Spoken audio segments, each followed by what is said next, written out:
বাংলাদেশ জামাত ইসলামী আল্লাহর কাছে ওয়াদাবদ্ধ, আসমান জমিনের মালিকের কাছে ওয়াদাবদ্ধ যে আল্লাহ তাআলা যতক্ষণ আমাদেরকে সুস্থ হালতে বিবেক সম্পন্ন প্রাণী হিসাবে রাখবেন ততক্ষণ পর্যন্ত আল্লাহর পথে আল্লাহর দিনকে মানার এবং মানানোর এই সংগ্রাম, এই যুদ্ধ, এই লড়াই ইনশাআল্লাহ অব্যাহত থাকবে।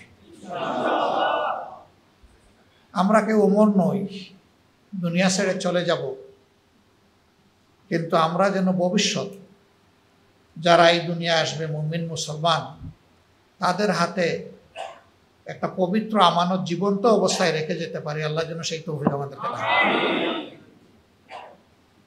এখন দুনিয়ার লড়াই হয় দুই ধরনের, একটা গতানুগতিক অস্ত্রের লড়াই আর একটা বুদ্ধিভিত্তিক লড়াই।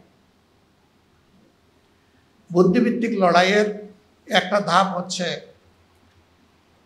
বুটের মাধ্যমে লড়াই, কিন্তু এটাও আমরা নির্দিষ্ট করে বলতে পারবো না যে বুটের মাধ্যমে লড়াইয়ের মাধ্যমেই ইসলাম কায়েম হবে নাকি আল্লাহ অন্য কোনো পন্থায় দেবেন।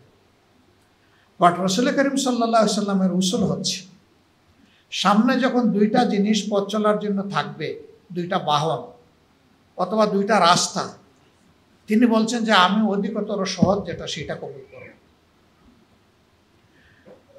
একটা হচ্ছে রক্তপাতের মাধ্যমে, আরেকটা হচ্ছে ব্যালটের মাধ্যমে। এখন আমরা বুলেটের মাধ্যমেও যেতে পারি, ব্যালটের মাধ্যমে যেতে পারি, কিন্তু দুই রাস্তা যখন খোলা থাকবে তখন আল্লাহ রসুল সাল্লাল্লাহু আলাইহি ওয়াসাল্লামের উসুল অনুযায়ী আপনাকে যেতে হবে ব্যালটের মাধ্যমে।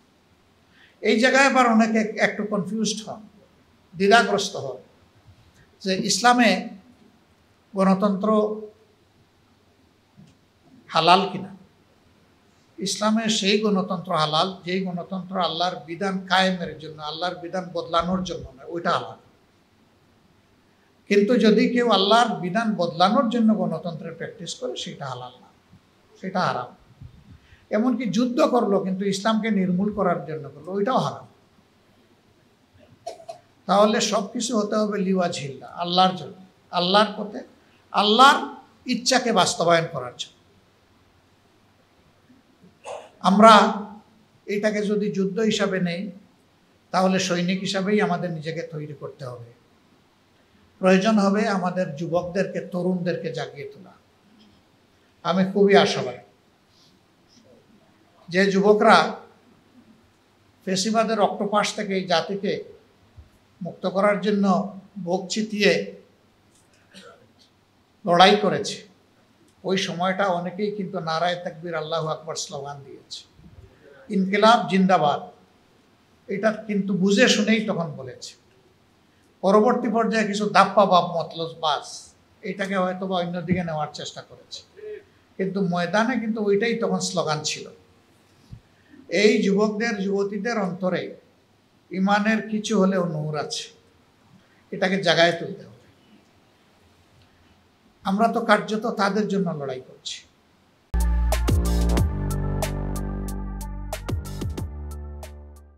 বাংলাদেশ বদলাবে ইনশাআল্লাহ। আল্লাহর জন্য আমাদেরকে কমিটেড হয়ে যেতে হবে, কোনো ব্যক্তিকে নেতা বানানোর জন্য নয়। জামাতে ইসলামী কিছু বাস্তব কমিটমেন্ট নিয়ে জনগণের সামনে আসবে, আশা করছি জনগণ এটাকে অভিনন্দন জানাবে ইনশাআল্লাহ। বড় কমিটমেন্ট, যে ধৈর্য আমাদের সহকর্মীরা দেখিয়েছেন 5 আগস্টের পর থেকে, যে দায়িত্ববোধের পরিচয় দিয়েছেন, এটি একটা নিদর্শন। এই সময় অনেক কিছু হয়ে যাওয়ার আশঙ্কা ছিল, আলহামদুলিল্লাহ আল্লাহর দেওয়া ধৈর্যের এই নিয়ামতের কারণে কিছুই হয়। আল্লাহ হেফাজত করেছেন এই জাতি ইনশাআল্লাহ।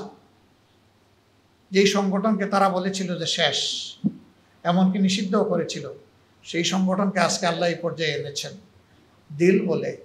ইনশাআল্লাহ তাআলা আজিম এই সংগঠনকে জাতির খেদমতের জন্য আল্লাহ কবুল করবেন ইনশাআল্লাহ।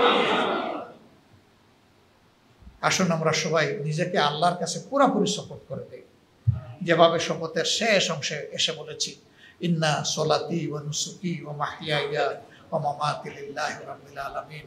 ওগো মাবুদ, তোমার ইব্রাহিম যেভাবে বলেছিলেন, আমার সলাত, আমার নুসুক, আমার তামাম ত্যাগ, কুরবানি, নেক আমল, আমাকে দেওয়া তোমার মেহেরবানির হায়াত, আর আমার ব্যাপারে তোমার ফয়সালার মাও, হে আল্লাহ সব তোমার হাতে তুলে দিলাম। শুধু এখন এইটুকুর আমানত বহাল রাখার এবং হেফাজত করার তৌফিক দান। আল্লাহ আমাকে এবং আমাদেরকে এই তৌফিক দান করুন। ইনশাআল্লাহ বাংলাদেশ বদলাবে, তার আগে ইনশাআল্লাহ আমরা বদলে যাব। আল্লাহ আমাদেরকে তৌফিক দান করুন। আসসালামু আলাইকুম ওয়া রাহমাতুল্লাহ।